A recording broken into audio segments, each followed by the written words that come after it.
Dernière nouvelle, le président de la Liga prend une décision finale concernant l'affaire Bellingham et choque tout le monde. Mais avant de continuer, abonne-toi à la chaîne et active la cloche pour recevoir toujours les nouveaux vidéos. La controverse impliquant Jude Bellingham et l'arbitre Munuera Montero s'est intensifiée avec la publication du rapport du comité chargé d'analyser l'incident. Le comité, après avoir examiné ce qui s'est passé pendant le match, a clairement affirmé qu'en se basant sur les images et l'avis des experts consultés, il n'a pas été possible de prouver que le joueur du Real Madrid ait dit FK off au lieu de FKU, comme l'avait initialement allégué l'arbitre. Les enregistrements disponibles n'ont pas fourni de preuves suffisantes pour que le comité puisse confirmer l'une ou l'autre des versions sur ce qui a été dit, ce qui a soulevé de nombreuses questions sur la précision des allégations.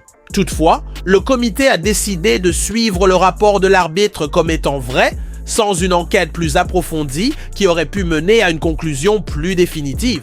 Ainsi, ils ont opté pour punir Jude Bellingham avec une suspension de 2 matchs, bien que ce qui s'est réellement passé pendant le match n'ait jamais été complètement identifié. Cette décision, qui a semblé précipitée à beaucoup, a provoqué une révolte parmi les supporters, les journalistes et les experts, qui ont remis en question la transparence et l'équité du processus. Le fait d'avoir appliqué une sanction sans preuve claire de ce qui s'était passé pendant l'incident a exposé une fragilité dans le système disciplinaire de la Liga, qui se trouve désormais au centre d'un débat sur l'impartialité des arbitres et la manière dont de tels cas doivent être traités. De plus, la situation a également soulevé des discussions sur le rôle de l'UEFA et de la RFEF dans la supervision des décisions affectant le championnat, car le comité responsable de la sanction n'a pas réussi à parvenir à une conclusion objective. La situation impliquant Jude Bellingham et l'arbitre Munuera Montero s'est approfondie avec une décision importante de l'UEFA, qui a choisi de suspendre Montero de l'équipe d'arbitres de la compétition jusqu'à ce que l'affaire concernant ses actions soit complètement résolue. Cette suspension n'est pas simplement un geste punitif, mais plutôt une mesure préventive pour éviter que l'arbitre participe à des matchs tant que l'enquête sur son implication dans d'éventuels conflits d'intérêts ne soit pas terminée. La décision a été prise après la découverte que Montero entretient des liens avec l'entreprise Talentus Sport, une agence ayant des liens étroits avec plusieurs clubs de football, y compris l'Atlético de Madrid. Cette révélation a soulevé de sérieuses questions sur l'impartialité de Montero, puisque les arbitres doivent être impartiaux et indépendants lorsqu'ils dirigent un match sans l'influence d'intérêts extérieurs susceptibles de compromettre leurs décisions. L'existence de cette connexion entre l'arbitre et une agence travaillant avec des clubs de football crée une situation délicate, où l'intégrité du travail de Montero pourrait être mise en doute, surtout lors de matchs de grande envergure comme celui qui a impliqué le Real Madrid.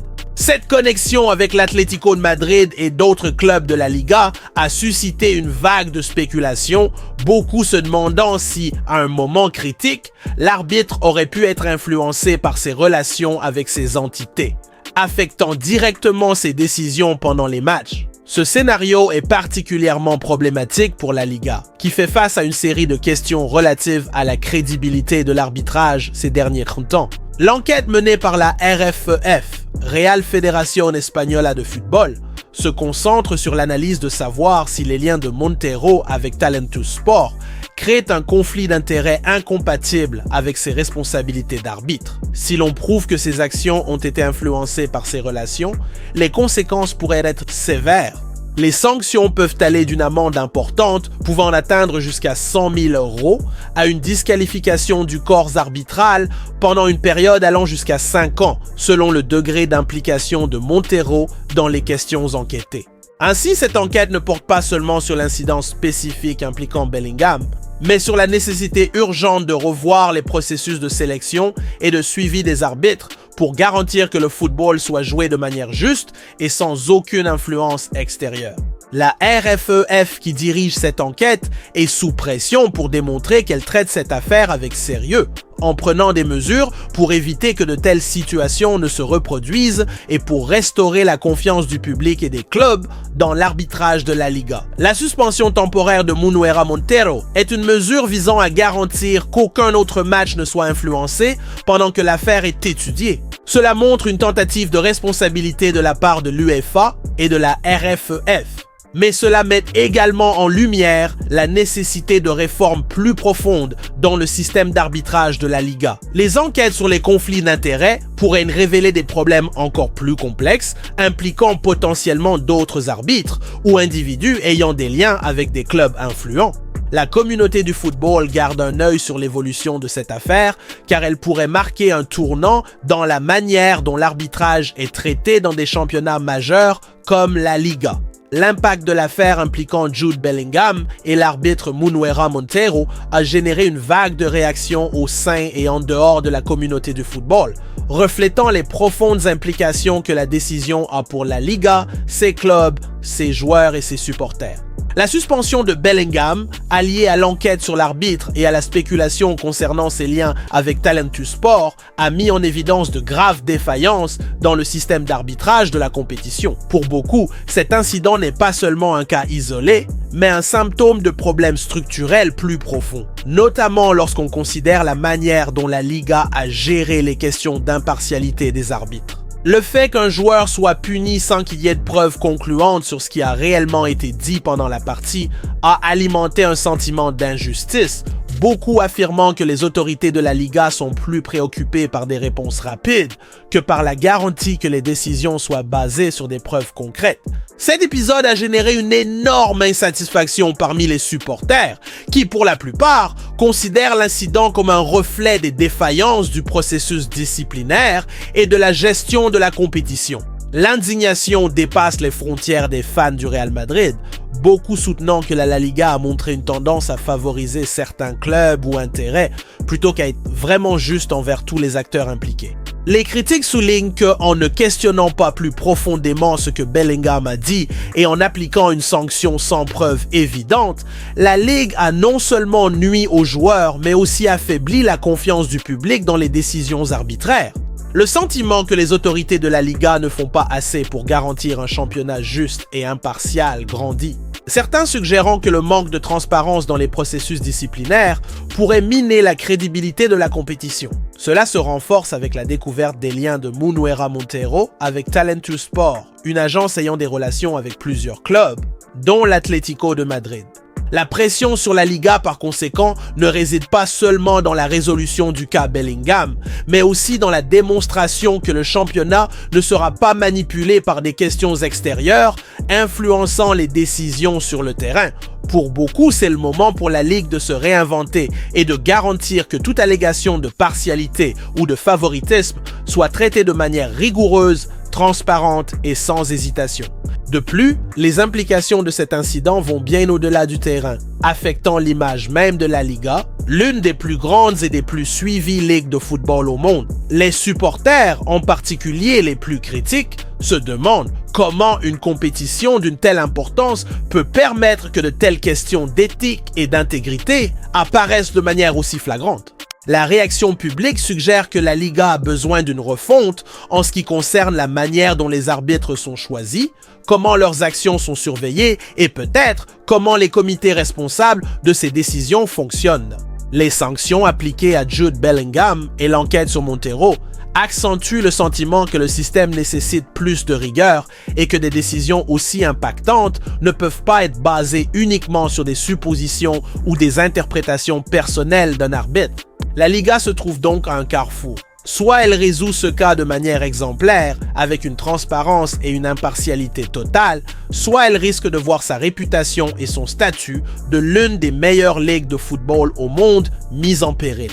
La résolution de ce cas sera une leçon importante pour le football espagnol, notamment en ce qui concerne la manière dont l'intégrité du jeu doit être préservée au-dessus de tout autre intérêt. Avec la poursuite des enquêtes sur les conflits d'intérêts des arbitres et la pression croissante pour plus de clarté, la Liga a urgemment besoin d'une réponse qui dépasse les mesures superficielles et reformule réellement la façon dont les questions d'arbitrage sont traitées. Le retrait de Munuera Montero et les enquêtes sur ses liens possibles avec Talentus Sport n'ont pas seulement jeté une ombre sur la crédibilité de l'arbitre, mais aussi sur l'avenir de l'arbitrage dans la Liga dans son ensemble. Cette affaire met en évidence le besoin urgent de réforme au sein du système d'arbitrage du football espagnol, où des questions d'impartialité et de conflit d'intérêts ont déjà été soulevées à d'autres moments, mais sans solution définitive. La situation actuelle exige une réévaluation approfondie de la manière dont les arbitres sont choisis, formés et surveillés afin de garantir que l'intégrité du jeu ne soit pas compromise par des intérêts extérieurs. La Liga, en tant que l'une des ligues de football les plus importantes et les plus suivies au monde, doit répondre de manière ferme et claire à ce type de crise. La communauté du football, des joueurs aux supporters, exige plus que de simples sanctions. Elle veut des changements structurels qui garantissent que de tels épisodes ne se reproduiront plus. L'impact d'un seul arbitre impliqué dans des conflits d'intérêts peut miner la confiance des supporters et même affecter le déroulement de la compétition, en particulier dans un championnat déjà connu pour sa rivalité intense et la pression constante sur les arbitres. Dans ce contexte, la Liga doit penser à un système plus transparent et indépendant pour le processus de sélection et de surveillance de ses arbitres. Quelque chose qui va au-delà des simples suspensions temporaires, comme celle qui a eu lieu avec Montero. L'application de mesures préventives plus efficaces, garantissant qu'il n'y a pas d'interférence extérieure dans les matchs, doit être une priorité. Cela pourrait inclure la création d'un organisme indépendant, peut-être même avec une plus grande participation de l'UEFA, pour auditer et superviser les décisions des arbitres, en garantissant qu'ils suivent des normes éthiques irréprochables et agissent avec une impartialité totale.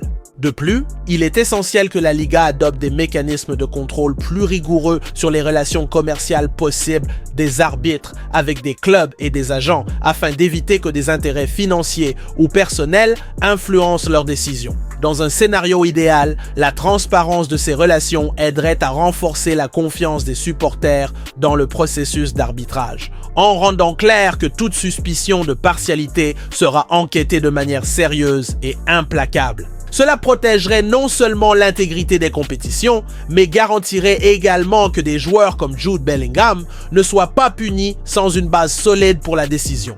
Un autre développement important